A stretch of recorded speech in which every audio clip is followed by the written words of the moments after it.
সূরা ইয়াসিনের নাম শুনেছেন না আপনারা সবাই? মুখস্থ আছে না অনেকের?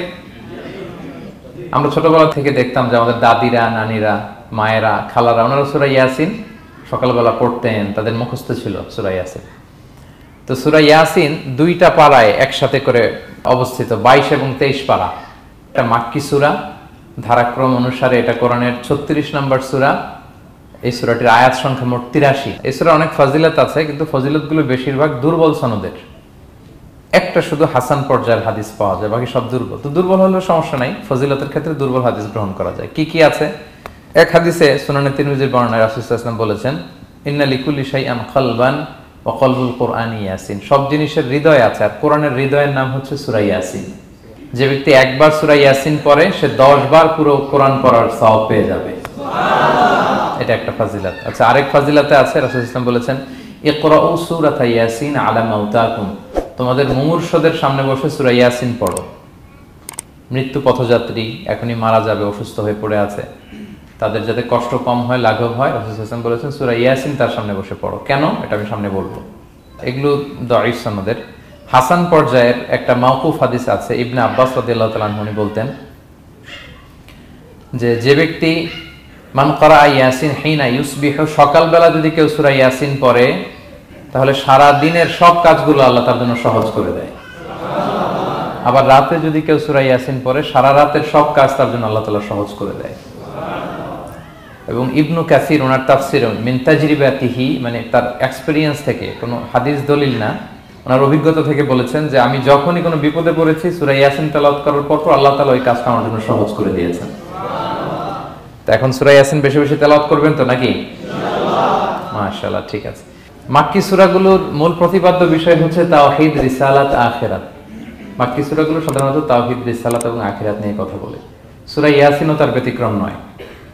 এই সূরারও মূল কথা তাওহীদ, রিসালাত এবং আখিরাত। বিশেষ করে পুনরুত্থান, পুনরুজ্জীবন, the concept of resurrection, life after death. মৃত্যুর পরে যে আবার আমরা জাগবো ঘুম থেকে, আবার জীবন হবে, আবার বিচার হবে, এটা বিশ্বাস হয় আপনাদের? হ্যাঁ, মক্কার লোকদের বিশ্বাস হতো না।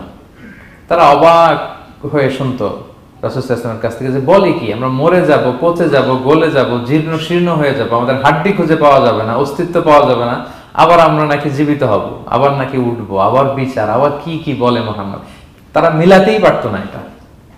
তো এজন্য তাদের কাছে দ্য কনসেপ্ট অফ আখিরা, life after death, specially the concept of রেসারেকশনটাকে ক্লিয়ার করার জন্য আল্লাহ তাআলা এই সূরাটা নাযিল করেছেন।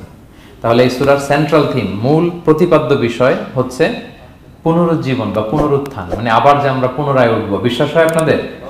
হ্যাঁ, এটা কিন্তু মহাসত্য, বিশ্বাস রাখতে হবে আমাদের যে না, মরে গেলে সাময়িক দেখা যায় পচে যায়, কিন্তু আবার আমরা উঠবো। এবং এজন্যই মুমূর্ষু ব্যক্তির সামনে সূরা ইয়াসিন পড়তে বলা হয়েছে। আপনি যখন সূরা ইয়াসিন পড়বেন, তার সামনে কাইন্ড অফ আপনি তাকে বোঝাতে যাচ্ছেন যে আপনি প্রকৃতপক্ষে মারা যাচ্ছেন না, এটা আপনার জীবনের পূর্ণ সমাপ্তি নয়, বরং এটা এই নশ্বর দুনিয়া থেকে আপনার অস্তিত্বের সাময়িক একটা বিদায়। কেউ যে মারা যাচ্ছে, আমার দাদা, আমার বাবা মারা যাচ্ছে, আমরা বিদায় দিচ্ছি, আজীবন হারাই ফেললাম নাকি তারে আমরা?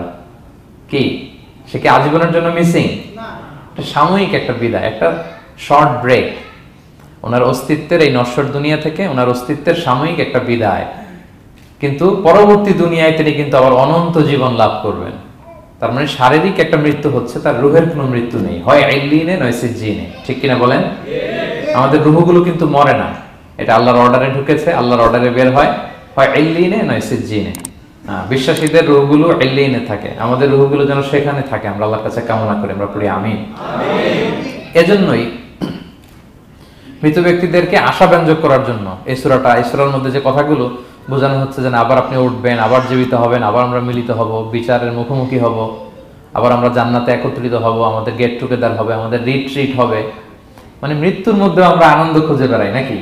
হ্যাঁ, মৃত্যু নিয়ে অনেকের কত ভয়, কিন্তু আমরা তো মৃত্যুই একমাত্র ওয়ে যার মধ্য দিয়ে আমরা আমাদের রবের সাথে সাক্ষাতের গেটওয়ে। এটা আল্লাহর সাথে সাক্ষাতের প্রথম ধাপ হচ্ছে আপনাকে দুনিয়া ছাড়তে হবে, এছাড়া কি আল্লাহর সাক্ষাৎ পাওয়া যাবে? যাবে না। এজন্য মৃত ব্যক্তির সামনে আল্লাহর হাবিব সাল্লাল্লাহু আলাইহি ওয়াসাল্লাম রাহমাতুল লিল আলামিন মুহাম্মদ রাসূলুল্লাহ সাল্লাল্লাহু আলাইহি ওয়াসাল্লাম তিনি সূরা ইয়াসিন তেলাওয়াত করতে বলেছেন। তাহলে সেন্ট্রাল থিম ক্লিয়ার সবার কাছে না? এবার আসেন কিছু প্রাইম লেসন, কোর লেসন সূরা ইয়াসিন থেকে আমি সম্ভবত গত বছর আমার ভেরিফাইড ফেসবুক পেজ থেকে আমি 4টা লাইভ সিরিজ করেছি 4 ঘন্টার সূরা ইয়াসিনের উপর। আপনারা শুনবেন এগুলো, খুবই ওয়েল ডকুমেন্টেড ম্যানারে একাডেমিক ওয়েতে আলোচনা করেছি। যাদের সময় আছে শুনবেন এই লাইভগুলো। তো আমি এখন শুধু সার নির্যাসটা প্রাইম লেসন বা কোর লেসনগুলো নিয়ে আসি। 1 নম্বর লেসন হচ্ছে আল্লাহ তাআলা বলেছেন যে কোরআনের আয়াতগুলো একটার সাথে আরেকটা well connected, completely well knit, এটা well protected. One doesn't differ the other or contradict the other. কোনো আয়াত আরেক আয়াতের বিপরীতে যায় না, একটা আরেকটা সম্পূরক, পরিপূরক, ওয়েল নেট, ওয়েল কানেক্টেড। এটাই প্রমাণ করে যে এটা কার কাছ থেকে নাজিল হয়েছে? আল্লাহ সুবহানাহু ওয়া তাআলার কাছ থেকে নাজিল হয়েছে। আল্লাহ তাআলা এটাই বলেছেন ইয়াসিন, তারপরে ওয়াল কুরআনিল হাকিম। হাকিম বিমানা মুহকাম, মানে কোরআনের আয়াতগুলো পোক্ত।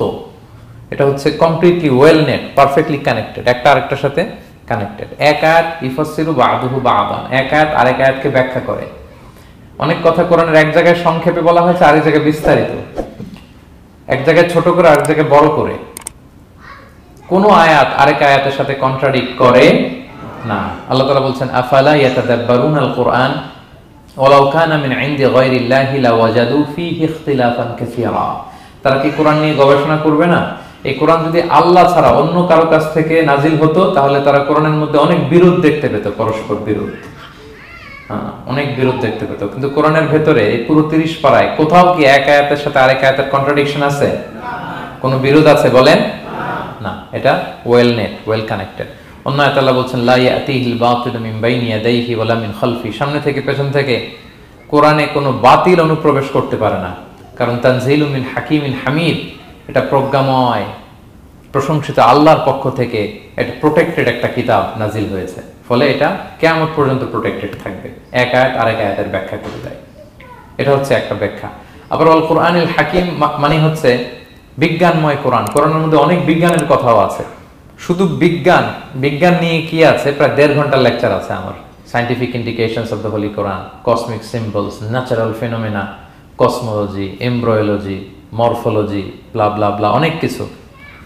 কিভাবে এই পানি উপরে যায়, ওয়াটার সাইকেল, হাইড্রোলজিক্যাল সাইকেল, বৃষ্টি হয়, সূর্য কিভাবে ডুবে ওঠে, চাঁদ, তারপর মহাবিস্ফোরণ, বিগ ব্যাং থেকে শুরু করে মায়ের পেটে বাচ্চার ভ্রূণ কিভাবে ডেভেলপ করে, যত কসমিক সিম্বল আছে কোরআনে, এটা নিয়ে আমার 1.5 ঘন্টার একটা কোরআনের সায়েন্টিফিক ইন্ডিকেশনাল লেকচার আছে। তো সেদিকে আমি যাব না।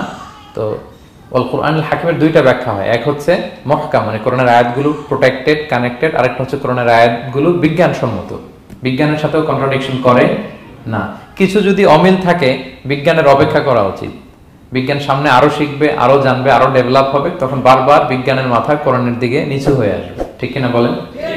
যত দিন যায় সহজ হয় কোরআন বোঝা আমাদের জন্য। বিজ্ঞানের আবিষ্কারের কারণে কোরআন বোঝা সহজ হয় এবং মিলে যাচ্ছে সবকিছু। তাহলে এটা হচ্ছে 1 নম্বর লেসন সূরা ইয়াসিন থেকে, যে কোরআনের সব ভার্সেস গুলা আর পারফেক্টলি কানেক্টেড, ইন্টারকানেক্টেড। 1 নম্বর।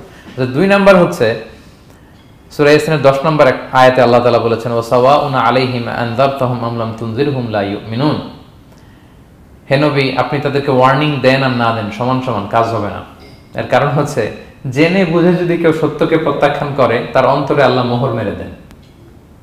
জেনে বুঝে সত্যকে প্রত্যাখ্যান করলে, আমি বুঝি নাই, আমি শুনি নাই, আমি জানি নাই, এটা আল্লাহ মাফ করবে। আমি কনভিন্স হই না, এজন্য মানতেছি না, কিন্তু আমি জানি এটা সত্য, এরপরেও যদি সত্যটা গ্রহণ না করি তাহলে কার মুক্তি আছে বলেন তো? না, তাহলে এর মুক্তি নেই। এজন্য যারা সত্যান্বেষী তাদেরকে আল্লাহ পছন্দ করেন। ভুল করে না এরকম কোনো মানুষ নাই পৃথিবীতে। সবাই আমরা ভুল করি, সবার ভুল হয়, এটাতে কোনো অসুবিধা নেই। কিন্তু জেনে আমি সত্যকে মানবো না, এটা আল্লাহ কখনো মেনে নেয় না। অন্য আয়াতে সূরা বাকারা আল্লাহ বলছেন খতামাল্লাহু আলা কুলুবিহিম ওয়া আলা সামঈহিম ওয়া আলা আবসারিহিম গিশাওয়া ওয়া লাহুম আযাবুন আযীম। যারা জেনে বুঝে সত্যকে মানে না, নেগলেক্ট করে, তাদের অন্তরে আল্লাহ সিল গালা মেরে দিয়েছেন, কর্ণকুহরে ছিপি ঢুকিয়ে দিয়েছেন, চোখের সামনে পর্দা, আর কিছু দেখে না।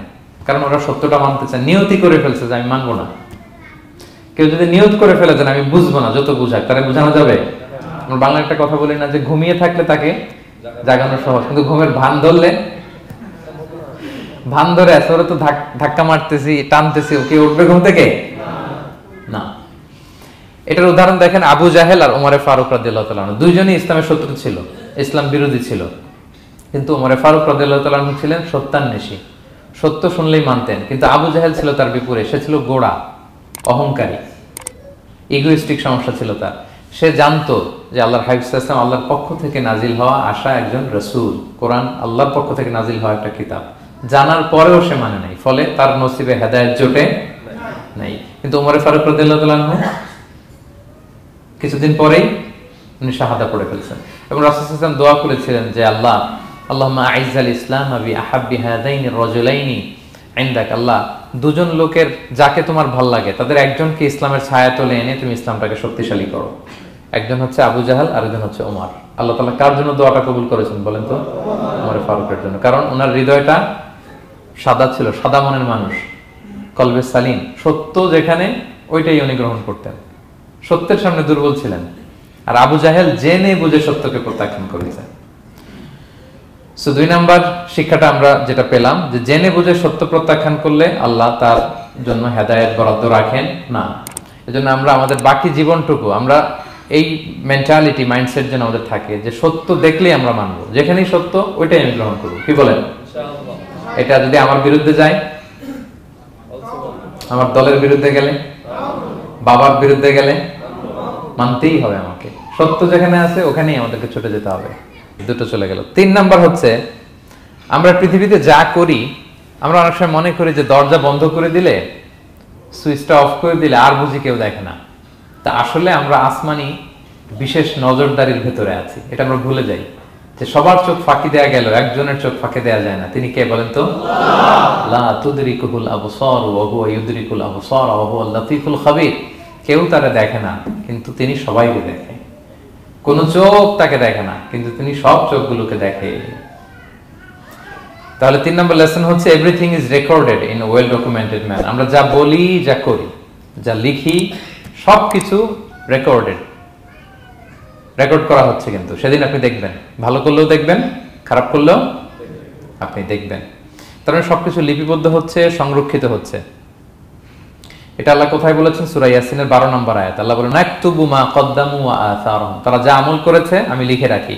ওয়া আসারহুম, এবং যা তারা দুনিয়ার জন্য রেখে গিয়েছে তাও লিখে রাখি। মানে এনি অ্যাকশন দে লেফট বিহাইন্ড, এনি ইফেক্ট দে লেফট বিহাইন্ড। এটা সাদাকায়ে জারিয়া বা গুনায়ে জারিয়া। সাদাকায়ে জারিয়া হচ্ছে আপনি একটা ভালো কাজ করছেন, ধরেন যে দ্বীনি জ্ঞান শিক্ষা দিচ্ছেন। আমি সূরা ফাতিহা শিক্ষা দিলাম আপনাদেরকে, তো আপনারা এটা দিয়ে আজীবন নামাজ পড়তেছেন, আপনার সওয়াব তো আপনি পাবেনই, কিন্তু ওই যে আমি শিক্ষা দিলাম একটা পার্সেন্টেজ সওয়াব আজীবন আমার আমলনামে আসবে। শুধু তাই না, আপনি যে আবার আরেকজনকে সূরা ফাতিহা শিক্ষা দিবেন, সে তার পরবর্তী নেক্সট জেনারেশনকে সূরা ফাতিহা, এইভাবে কিয়ামত পর্যন্ত এই চেইন ধরে সূরা ফাতিহা যত লোক শিখবে তারা তাদের সওয়াব ঠিকই পাবে, কিন্তু তার একটা পার্সেন্টেজ সওয়াব আল্লাহ তাআলা আমার আমলনামায় দিয়ে দিবে। এটাকে বলে আসার। ওয়া নাকতুবু মা কদ্দামু, নিজে যে আমল করলাম আল্লাহ বলে এটাও লিখে রাখছি। ওয়া আসারহুম, any effect you left behind in this দুনিয়া, যেটা আপনি রেখে গেছেন এটাও আল্লাহ লিখে রাখবে। এবং অকুল্লা শাইইন আহসাইনাহু ফি ইমামিন মুবিন, আল্লাহ বলেন সবকিছু একটা নথির ভেতরে নথিবদ্ধ করে। নথি চিনেন তো না? ডায়েরি। তারপর আমাদের বাংলাদেশে তো যে আগে হাল খাতা করতো না, টালি খাতা বিশাল বড় বড়, এখন আছে কিনা, বিশেষ করে মুদির দোকানে দেখা যায় বড় মোটা মোটা তপাস করে সে টেবিলের উপর ফেলে, তারপর আপনার নাম দেখে বের করে আপনার কত বাকি, কত দিতে হবে। এই যে টালি খাতা, এই নথি করে রাখছে আল্লাহ তাআলা আমাদের সবকিছু যা করলাম, যেটার ইফেক্ট দুনিয়াতে আমি রেখে গেলাম। এবং অন্য আয়াতে আল্লাহ তাআলা বলছেন মা ইয়ালফিযু মিন কওলিন ইল্লা লাদাইহি রাকীবুন আতীদ, আমি মুখ দিয়ে যা উচ্চারণ করি সব আল্লাহ তাআলা একজন পর্যবেক্ষক ফেরেশতার মাধ্যমে তুলে রাখেন, সব আপনি দেখতে পাবেন। শুধু তাই না, এখানে একটা স্পেশাল লকেট রেখেছেন আল্লাহ। আল্লাহ বলেন ওয়াকুল্লা ইনসানিন আলজামনাহু তায়রাহু ফি উনুকিহি ওয়া নুখরিজু লাহু ইয়াওমাল কিয়ামাতি কিতাবান ইয়ালকাহু মানশুরা।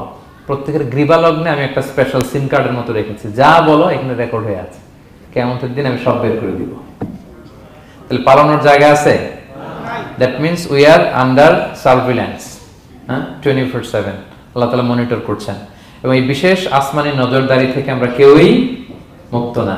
তাইলে লাইট বন্ধ করে দিলেন, দরজা আটকায় দিলেন, কেউ দেখে না, না? কেউ যেটা দেখে না সেটা দেখেন কে?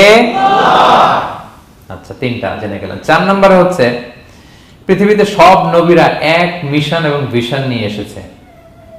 সব নবীরা লা ইলাহার দাওয়াত দিয়েছে, তাই না? এক আল্লাহর দাওয়াত দিতে। আচ্ছা, কখনো কি এমন হয়েছে কোন নবী এসে বলছে যে আল্লাহ একজন, আবার আরেক নবী এসে বলছে না আল্লাহ 2-3 জন হইতে পারে? হ্যাঁ, বলছে? কোন নবী এসে বলেছে মৃত্যুর পর এক জীবন আছে, হিসেব দিতে হবে, পাই টু পাই হিসেব হবে? আরেকজন বলছে না, এরকম নাও থাকতে পারে। এরকম এক নবী এক কথা, আরেক নবী আরেক কথা হয়েছে?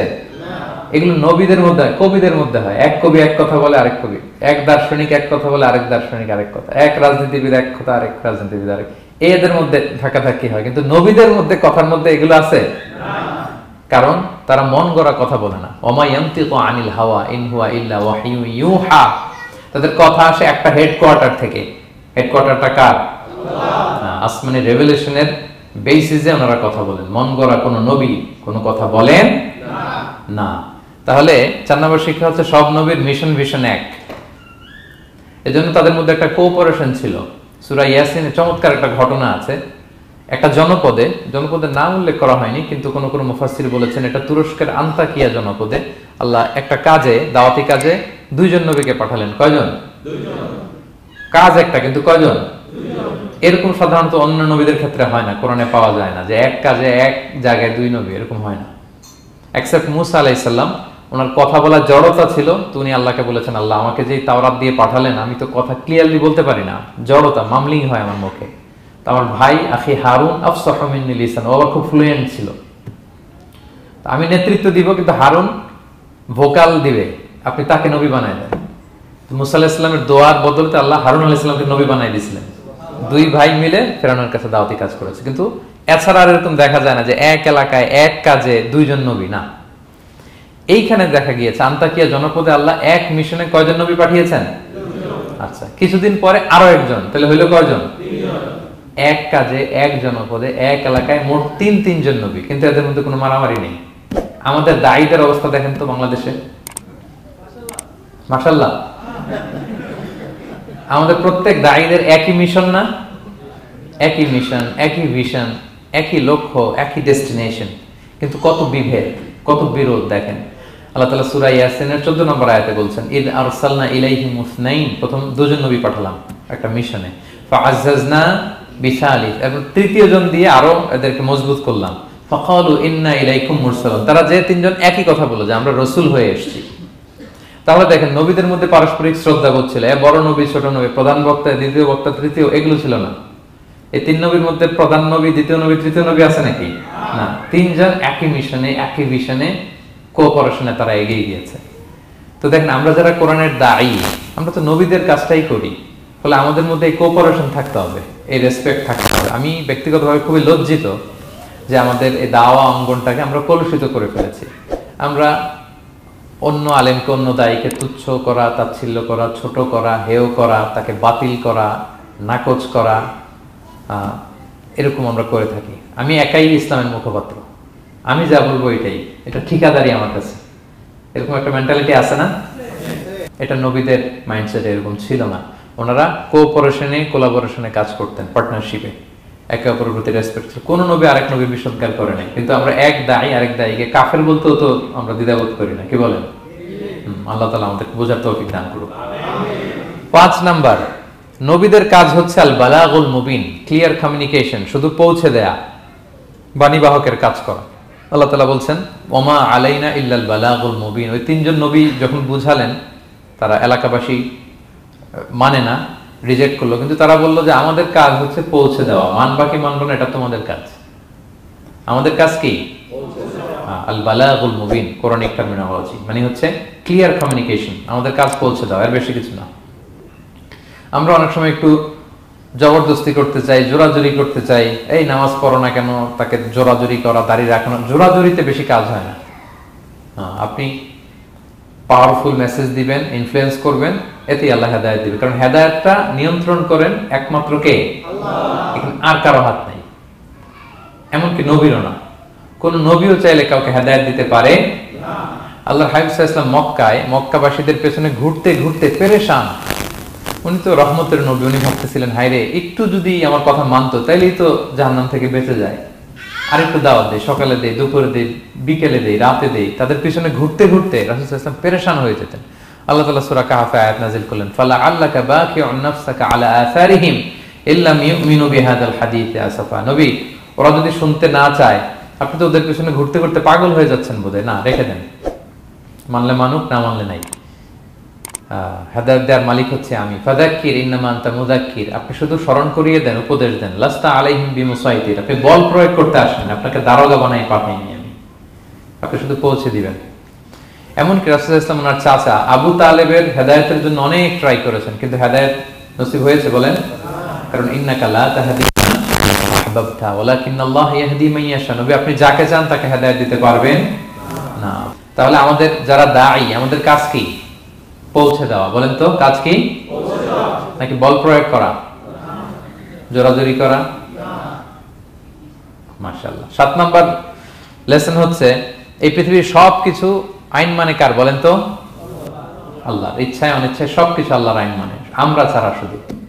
আকাশ, জমিন, বাতাস, বৃষ্টি, মেঘমালা, পাহাড়, সাগর, নদী, সূর্য, চন্দ্র, সব আইন মানে কার?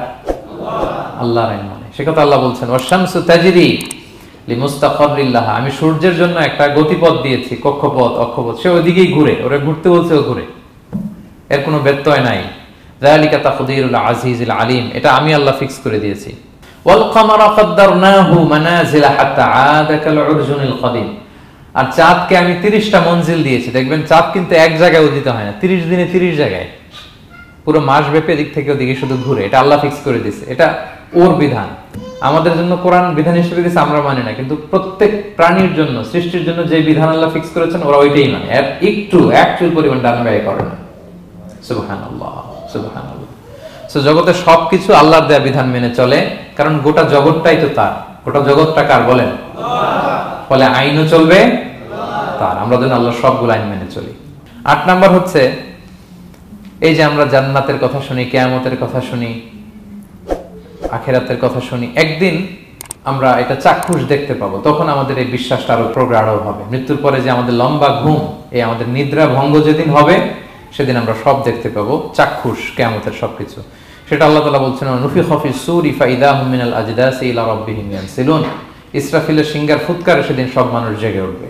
আপনারা ইসরাফিল আলাইহিস সালামের নাম শুনেছেন? কে উনি? একজন ফেরেশতা। উনি বড় একটা সিংহায় ফুৎকার দিবেন। সৃষ্টির পর থেকে আল্লাহ ওনাকে একটা কাজের জন্য অ্যাসাইন করেছেন, শুধু ফু দিবে 3টা। কয়টা? 3টা। আর কোনো কাজ আছে? না। দ্যাটস ইট, দ্যাটস ইট, শুধু 3টা ফু দিবে, 3 বারে। ঠিক যে মুহূর্তে আপনারা এখন কথা শুনছেন, এই মুহূর্তে উনি ওই ট্রাম্পিট সিংহা নিয়ে আরশের দিকে তাকায় আছে, কখন আল্লাহর আদেশ আসে, 1 সেকেন্ডের জন্য দেরি না, চোখের পলক যাতে দেরি না হয়ে যায়, তাকিয়ে আছেন উনি। ফুৎকার দিবে তো কবর থেকে মানুষগুলো উঠবে। মিনহা খালাকনাকুম ওয়া ফিহা নুঈদুকুম ওয়া মিনহা নুখরিজুকুম তারাতান উখরা, এই কথাই আল্লাহ এই সূরাতে বলেছেন। তো মানুষ যখন উঠবে, কারো ঘুম হবে 50 বছর, কারো 500 বছর, কারো 5000 বছর, কারো 5 লক্ষ বছর। পৃথিবীতে প্রথম নিহত হয়েছে কে জানেন? হাবিল, আদম আলাইহিস সালামের ছেলে হাবিল পৃথিবীর প্রথম মারা গেছে। সে, তার ঘুমটা কত লম্বা বলেন তো? সে কত হাজার বছর, লক্ষ বছর বেচারা ঘুমাচ্ছে, হ্যাঁ, তার কবরে। তো এই সব সিংহার ফুৎকারে সব কবর থেকে উঠবে। ক্বালু ইয়া ওয়াইলানা মান বাআসানা মিন মারকাদিনা হাযা, কি রে, কে ভাঙালো এই লম্বা ঘুমটা? সবাই তো ঘুমাচ্ছিলাম। হাযা মা ওয়া'দার রহমান, ফেরেশতারা বলবে এইটাই সেই দিন যেটা বিশ্বাস করো না এই দুনিয়াতে। ওয়াজ নসিহত হইলে তো তোমরা মানতা না, বলতা এগুলো কিছু নাই। আজকে সেই দিন। সাদাকাল মুরসালুন, রাসূলরা সত্যই বলেছেন। ওই দিন মানুষ চাক্ষুষ কিয়ামতকে অবলোকন করবে। 9 নম্বর শিক্ষা হচ্ছে, তখন আল্লাহ তাআলা বিচার প্রতিষ্ঠিত করবেন। ওই বিচারে আল্লাহ কাউকে ঠকাবেন না। বলেন তো, আল্লাহর বিচারে কোনো পার্সিয়ালিটি আছে? না। কোনো ঘুষ দেওয়ার সিস্টেম? না। স্বজনপ্রীতি আছে? না। এই কথা আল্লাহ বলেছেন সূরা ইয়াসিনের 54 নম্বর আয়াতে, ফালিয়াউমা লা তুযলামু নাফসুন শাই, কোনো জুলুম হবে না। ওয়া তুজজাউনা ইল্লা মা কুনতুম তা'মালুন, যে যা করেছে ওইটারই প্রতিদান পাবে। এমন না যে আপনি করছিলেন খুব ভালো কিন্তু আপনি পান নাই, এটা হবে না। যার যে রিওয়ার্ড পাওয়ার কথা ওইটাই পাবেন, কারণ আল্লাহ জুলুম করেন না। ওমা আনা বিযাল্লামিন লিল আবিদ, আল্লাহ বলে আমি আমার বান্দার প্রতি বিন্দু পরিমাণ জুলুম করি না। ওয়া নাদউল মাওয়াজিনাল কিসতা লিয়াউমিল কিয়ামা ফালা তুযলামু নাফসুন শাইআ, সেদিন আমি ন্যায় বিচারের মানদণ্ড স্থাপন করব, ওখানে একটা চুল ফেললেও এটা ওজন নাই। ফামান ইয়ামাল মিসকালা যাররাতিন খায়রান ইয়ারা ওয়া মান ইয়ামাল মিসকালা যাররাতিন শাররান ইয়ারা। অনুপরিমাণ ভালো করলে ভালো পাবেন। এই যে সে লিল্লাহি তাকবীর বলছে, সওয়াব হইছে না? সে ওই দিন আমলনামায় দেখবে কি রে, অমুক এক মাহফিলের মধ্যে আমি লিল্লাহি তাকবীর বলছিলাম, এইটার এতগুলা সওয়াব।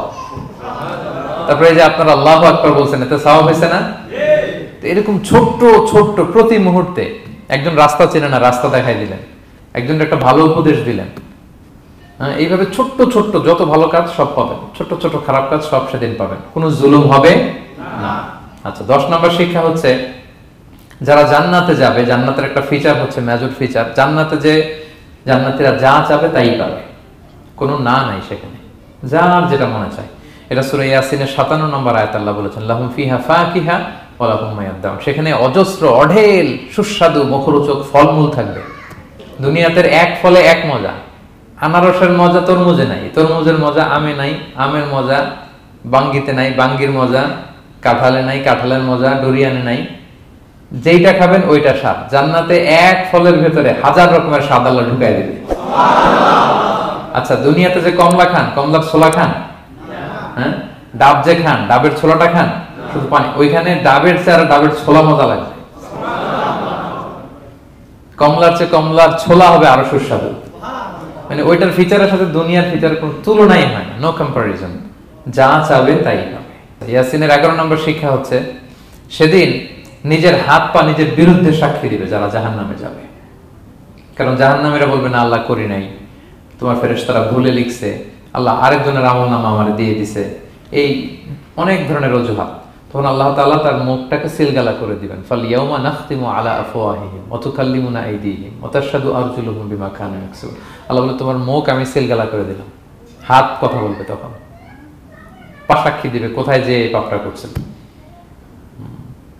আপনি অবাক হন, কি রে, এই হাতে তো কত আংটি পরলাম, এরপর কত লোশন মাখলাম, হ্যাঁ, কত সুন্দর বডি ওয়াশ দিয়ে হাতটাকে ক্লিন রাখলাম, তারপর হাতের মধ্যে গ্লাভস পরলাম, হাত পা কত যত্ন আমি নিলাম, এই হাত পা আমার বিরুদ্ধে কথা বলে। রাগে মানুষ বলবে ওয়াকালু লিজুলুদিহিম লিমা শাহিদতুম আলাইনা, কি রে আমার বিরুদ্ধে কথা বলিস কেন?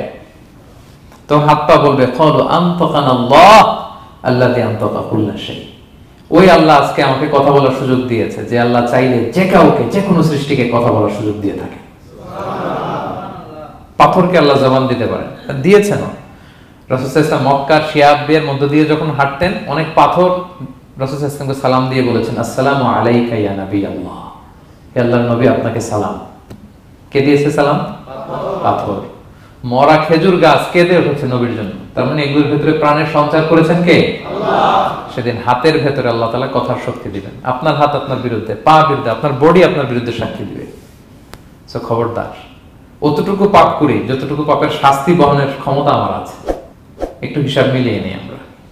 12 নম্বর লেসন হচ্ছে যে আমরা শক্তিশালী হই, ছোট থেকে বড় হই, এরপরে আবার দুর্বল হয়ে যায়। আল্লাহ বলেন ওমান নুআম্মিরহু নুনাক্কিসু ফিল খালকি আফালা ইয়াকিলুন। আমি যখন কারো বয়স বাড়িয়ে দেই তাকে আবার দুর্বল করে দেই। এটাই জীবন চক্র। দেখেন, শৈশব দিয়ে শুরু, তারপর কৈশোর, তারুণ্য, যৌবন। যৌবনের কথা চিন্তা করে তো বেশিরভাগ যুবক কি শক্তি গায় না, যা খায় ওইটাই হজম হয়ে যায়। ওভারটাইম করতে পারি, লাগাতার কাজ করতে পারি, মানে অনেক ক্যাপাসিটি। কিন্তু সেই আপনি যখন 60, 70, 80-তে যাবেন আর পারা যায় না, তখন একটা লাঠি লাগে। কি লাগে? আরো বাড়লে 90 যখন হয়ে যায়, 100, তখন ওই যে ছোট বাচ্চারা ওরা যা বলতেছে এরকম, ওরা যেরকম বোঝে না ওইরকম বোঝে না। বাচ্চাদেরকে এদিকে খাবার দিলে দেখবেন যে এদিক দিয়ে করতেছে মসজিদে। ওই মুরব্বীরও এরকম, বাচ্চাদের প্যাম্পাস পরানো লাগে, যেখানে রাখে পেশাব পায়খানা, মুরব্বীরাও এরকম 90, 80 এদেরও পরানো লাগে, এদেরও আর কন্ট্রোলটা থাকে না। তাহলে দেখেন, this is our life cycle. এভাবেই তারুণ্য, যৌবন, প্রৌঢ়ত্ব, এরপর আবার বার্ধক্য। আল্লাহ বলে এরপরও তোমরা বুঝবে না। এটা আল্লাহ বুঝাতে চাইলেন যে আল্লাহ এক দেহে এত রূপ আনতে পারে, সে আল্লাহকে আবার তোমাদেরকে জীবিত করতে সক্ষম না? কারণ এই সূরার মূল কথা হচ্ছে পুনরুজ্জীবন, রেসারেকশন। আল্লাহ বারবার ঘুরিয়ে ফিরিয়ে নানা আয়াত দিয়ে বুঝাতে চাচ্ছেন যে আমি তোমাদেরকে আবার পুনরায় জীবিত করতে পারি। তো যে আল্লাহ এত কিছু করতে পারে, সে আবার আমাদেরকে জীবিত করতে পারে না? বলেন। আচ্ছা, 13 নম্বর শিক্ষা হচ্ছে অতীত ভুলে যাওয়া। এটা আমাদের জীবনের জন্য অনেক বড় বোকামি। আমরা ভুলে যাই, অনেক সময় আমরা কি ছিলাম, কোথায় ছিলাম ভুলে যাই। আল্লাহ বলেন আওয়ালাম ইয়ারাল ইনসানু আন্না খালাকনাহু মিন নুতফা ফাইদা হুয়া খাসীমুম মুবিন। মানুষ কি দেখে না যে ওদেরকে আমি কোত্থেকে সৃষ্টি করছি? দেখেন আমাদের এত বড় বাড়ি গাড়ি, আমাদের এত নাম যশ খ্যাতি, আমরা আদিতে কি ছিলাম? সামান্য এক ফোঁটা বীর্য। বাবার পিঠ থেকে মায়ের গর্ভে ছোট্ট একটা পানি থেকে আমাকে সৃষ্টি করেছেন কে? আল্লাহ। এই সৃষ্টির আগে তো কিছুই ছিলাম না। আপনার বয়স এখন 50, আচ্ছা 500 বছর আগে আপনি কই ছিলেন বলেন? আপনার দাপটে তো আজকে থাকা যায় না এই পৃথিবীতে, সব নাকি আপনার, এরকম বলে না? সব আমার, আমার পাওয়ার, আমার ক্ষমতা। আজ থেকে জাস্ট 500 বছর আগে আপনি কই ছিলেন? আপনার কোনো নাম ছিল? আপনার কোনো গ্রাম ছিল? কোনো অ্যাড্রেস ছিল? কোনো খ্যাতি ছিল? দাপট ছিল? লোক লস্কর কিছু ছিল? ক্ষমতা আসলো কোত্থেকে আপনার? আল্লাহ বলে হাল আতা আলাল ইনসানি হিনুম মিনাদ দাহরি লাম ইয়াকুন শাইআম মাযকুরা। মানুষকে দেখে না যে একটা সময়ও কিছুই ছিল না? কিছুই তো ছিল না, তুমি অস্তিত্বহীনতা থেকে তোমার অস্তিত্ব আল্লাহ দিলেন দয়া করে। ছোট্ট ছোট্ট করে মায়ের পেটে এতটুকু থেকে আপনি ওই বিজ্ঞান প্রযুক্তি জাদুঘরে গিয়েছিলাম আগারগাঁওতে, ওখানে মায়ের পেটে যেগুলো বাচ্চাগুলো ডেভেলপ করে নাই তারা রেখে দিয়েছে পানির মধ্যে 1 সপ্তাহ 2 সপ্তাহ 1 মাস 2 মাস 3 মাস এরকম বাচ্চাগুলো ছোট, ওই ব্যাঙ্গাচির মতো ছিলাম আমরা। বর্ষাকালে ব্যাঙের পোনা দেখছেন? জাস্ট লাইক ব্যাঙের পোনা, এত ক্ষুদ্র ছোট্ট আমরা ছিলাম। আল্লাহ বলে তুমি দেখো না তোমার পিছনটা কি ছিল? অতীত, এজন্য অতীত ভুলে যাওয়া যাবে না। 14 নম্বর শিক্ষা হচ্ছে পুনরুত্থান, যেটা আসল শিক্ষা সূরা ইয়াসিনের, মানে মৃত্যু পরবর্তী জীবন, এটা মহাসত্য, এটা হবেই। হ্যাঁ, লম্বা আয়াত, আমি শুধু মূল কথাটা বলি। আস ইবনে ওয়াইল মক্কা রাসূল সাল্লাল্লাহু আলাইহি ওয়াসাল্লামের কাছে একটা মরা লাশের হাড্ডি, কঙ্কাল থেকে হাড্ডি এনে, এটা 100 বছর আগের হাড্ডি, এরকম হাত দিয়ে গুঁড়া করে এটা পাউডার হয়ে গেছে। রাসূল সাল্লাল্লাহু আলাইহি ওয়াসাল্লামের কাছে এসে ভাবে একটা ফু মারলো, ফু দেওয়ার সাথে সাথে এটা বাতাসে মিলে গেছে। তো বলতেছে মুহাম্মদ, এই যে কঙ্কালের এই পাউডারটা, তুমি বলতেছো এইটারে আল্লাহ জীবিত করবে, এটারে রিকনস্ট্রাক্ট করবে? কি বলো তুমি? What are you talking about? এটাও সম্ভব? আল্লাহ এই কথাটা সূরা ইয়াসিনে তুলে ধরলেন যে দারাবা লানা মাসালান ওয়া নাসিয়া খালকা ক্বালা মান ইউহিল ইযামা ওয়া হিয়া রামীম। এটারে কে আবার জীবিত করবে? এটা তো জীর্ণ শীর্ণ ধুলা বালু পাউডার হয়ে গিয়েছে। আল্লাহ বলেন কুল, নবী আপনি ওয়াইলকে বলেন, ইউহিহাল্লাযী আনশাহা আউওয়ালা মাররা, ওই আল্লাহ সৃষ্টি করবেন যে এটারে প্রথমে বানাইছিলেন। এটার তো অস্তিত্ব ছিল না, অস্তিত্বহীন থেকে যখন আল্লাহ বানাইতে পারেন, এটা মরে যাওয়ার পরে তারে আল্লাহ আবারও বানাতে পারবেন, ঠিক কিনা বলেন? আচ্ছা বলেন, কোন জিনিস প্রথমে বানানো সহজ না দ্বিতীয়বার বানানো সহজ? দ্বিতীয়বার, তাই না? তো প্রথমেই যেহেতু আল্লাহ আমাদেরকে বানাই ফেলতে পারছে, মরে গেলে গলে গেলে পচে গেলে দ্বিতীয়বার বানানো কেন জন্য কঠিন হবে? কঠিন হলে তো প্রথমবার হওয়ার কথা ছিল, যেহেতু নমুনা ছিল না, আল্লাহর কাছে কোনো মডেল ডিজাইন ছিল যে এটার আলোকে এটা ছিল? তো সেই আল্লাহ যখন আমাদেরকে বানাই ফেলতে পারছেন প্রথমবার, দ্বিতীয়বার কি তার জন্য কঠিন না সহজ? তখন বিষ্ণু ইসলাম বললেন যে এই পাউডার, তুমি যে কঙ্কালের হাড্ডি ফু দিয়ে বললা, এটাকে আল্লাহ জীবিত করবেন, অনুরূপভাবে তোমাকেও জীবিত করবেন এবং তোমাকে জাহান্নামে নিক্ষেপ করবেন। আল্লাহ জাহান্নাম থেকে আমাদেরকে হেফাজত করুন। সহিহ মুসলিমের হাদিস আল্লাহ হাবিব সাল্লাল্লাহু আলাইহি ওয়াসাল্লাম বলেন, ইন্না ফিল ইনসানি আযমান, মানুষের দেহে একটা হাড্ডি কণিকা আছে, লা তাকুলুল আরদু আবাদা, এই হাড্ডি কণিকা জমিন কখনো খেতে পারে না। মানে আমাদেরকে কবর দিয়ে দিলে তো মাটি পুরো লাশটা খেয়ে ফেলে, 50-100 বছর পরে আর কিছুই থাকে না, আসলে আমাদের হাড় গোড়ও থাকে না, ওইটাও পাউডার হয়ে যায়, পোকামাকড় খেয়ে ভ্যানিশ। কিন্তু একটা জিনিস ছাড়া, আমাদের এই যে শির দ্বারা ব্যাকবোন, আমাদের স্পাইনাল কর্ডের একেবারে নিচে ট্রায়াঙ্গেল ছোট্ট একটা হাড্ডি কণিকা আছে, ত্রিভুজ আকৃতির, এটাকে ডাক্তারি ভাষায় বলে কক্সিক্স টেইল বোন, পুচ্ছাস্তি বলে। এই ছোট্ট কণা, এইটা নষ্ট হয় না। আল্লাহ বলে এইটাকে বেইস ধরে আমি কিয়ামতের দিন তোমাদের সবাইকে আবার জীবিত করব। হিন্দুরা যে শ্মশানে লাশ পোড়ায়, সব পুড়ে যায়, কক্সিক্স পুরো নয়, ছোট্ট কক্সিক্স কোথা হয় জানেন? গরুর লেজটা যেখান থেকে শুরু হয় ওই জায়গায়, মানে আমাদের শিরদাঁড়ার একেবারে নিচের দিকে ছোট্ট একটা ট্রায়াঙ্গেল হাড্ডি কণিকা আছে, খুবই ছোট ট্রায়াঙ্গেল বোন পার্টিকেল, এটা থেকে আল্লাহ সৃষ্টি করে। এটা বিমানের ব্ল্যাক বক্সের মতো, বিমান জ্বলে পুড়ে যায়, সাগরের নিচে গেল ব্ল্যাক বক্স কিছু হয় না। জানেন যে MH কত 370, ওই যে ডুবলো, যে ভারত মহাসাগরের নিচ থেকে 3 দিন সিগন্যাল দিচ্ছিল ব্ল্যাক বক্স, এরপর এটার ব্যাটারিও নাই, আর দিতেও পারে নাই, দেখেন সব ধ্বংস হয়ে যায়। ব্ল্যাক বক্স থেকে বিমানের সর্বশেষ কি হয়েছিল ইনফরমেশন গুলো পাওয়া যায়, ওইটা নষ্ট হয় না সাধারণত বিমানের। এই আল্লাহ তাআলা এই ব্ল্যাক বক্স দিয়ে দিয়েছেন আমাদের পেছনে, আজবুল জানাব, এখান থেকে আল্লাহ তাআলা সেদিন আমাদেরকে রিকনস্ট্রাক্ট করবেন। তাহলে পুনরুত্থান, আবার যে আমরা জীবিত হবে, এটা বিশ্বাস হয় আপনাদের? হয়। এটা করতে আল্লাহ কিছুই লাগে না, শুধু কোন বললেই হয়ে যায়। কি বললে? এই কুন কথা দিয়ে আল্লাহ তাআলা শেষ করেছেন সূরা ইয়াসিন। আল্লাহ বলেন যে আল্লাহর যে অসীম ক্ষমতা, এটা শুধু কুন বললেই হয়।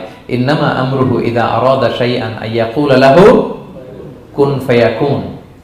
কুন হও, ফায়াকুন হয়ে যায়। বি ইট ওয়াজ, হও বলতে হয়ে যায়। তাই বলে কি আল্লাহ হও বলাটাও জরুরি না, তিনি হও বলারও মুখাপেক্ষী না। দুনিয়াতে আমাদের বোঝানোর জন্য তিনি বলছেন যে আমি কোন বললেই হয়ে যায়, আমার কোনো বলা লাগে না, চিন্তা করা মাত্রই হয়ে যায়। ফাআলুল লিমা ইউরিদ, তিনি যা ইচ্ছা তাই করতে পারেন। সো সে আল্লাহকে যেন আমরা ডাকি, তার কাছে যেন আমরা ফরিয়াদ করি, আমাদের মনের আকুতি, চাহিদা, প্রার্থনা তার কাছে যেন আমরা নিবেদন করে পেশ করি। আল্লাহ তাআলা আমাদের সবাইকে কথাগুলো বোঝার, আমল করার তৌফিক দান করুন।